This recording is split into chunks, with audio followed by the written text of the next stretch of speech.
संरक्षण मंत्री राजनाथ सिंह आज गुजरात दौऱ्यावर आहेत। गुजरातमधील भुज एअरबेसची यावेळी पाहणी केली जाणार आहे।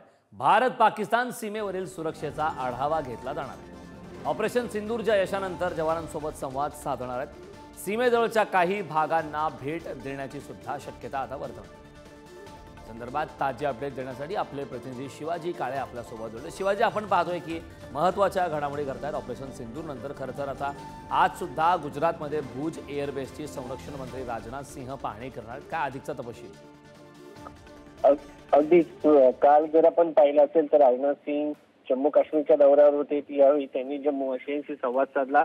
त्यानंतर जर पाहिलं ते आज गुजरातच्या दौऱ्यावर आहेत। भुज या ठिकाणी ते भेट देणार आहेत। भुज एअरबेस हा अत्यंत महत्वाचा आहे।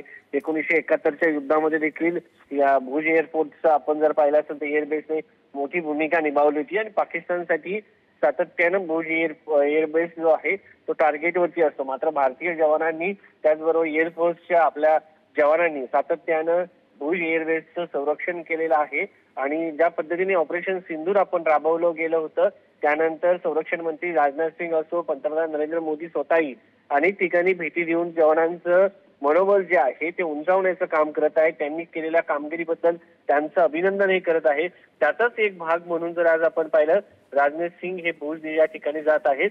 त्या दौऱ्यादरम्यान ते भुज एअरबेससह पाकिस्तान सीमेवरील सुरक्षा व्यवस्थेचा आढावा घेतील। त्याचबरोबर भारतीय हवाई दलाच्या जवानांशी आणि अधिकाऱ्यांशी संवाद साधतील। त्यांच्या आशा अपेक्षा समजून घेतील, त्यांच्या अडचणींचं समाधान करतील। ज्या ज्या गोष्टी जवानांसाठी हव्या आहेत त्या सगळ्या गोष्टी देण्याचा प्रयत्न भारत सरकार सातत्यानं करत आहे। त्यानंतर राजनाथ सिंह हे स्मृती भवन या ठिकाणी स्मृती भवन या मेमोरियलला देखील आणि म्युझियमला देखील भेट देणार आहेत अशी माहिती सध्या मिळत आहे। पंतप्रधान नरेंद्र मोदी यांच्या संकल्पनेतून हे नक्कीच शिवाजी तयार करण्यात आलेलं आहे। ही भेट अत्यंत महत्त्वाची आहे। खूप खूप धन्यवाद या महत्त्वपूर्ण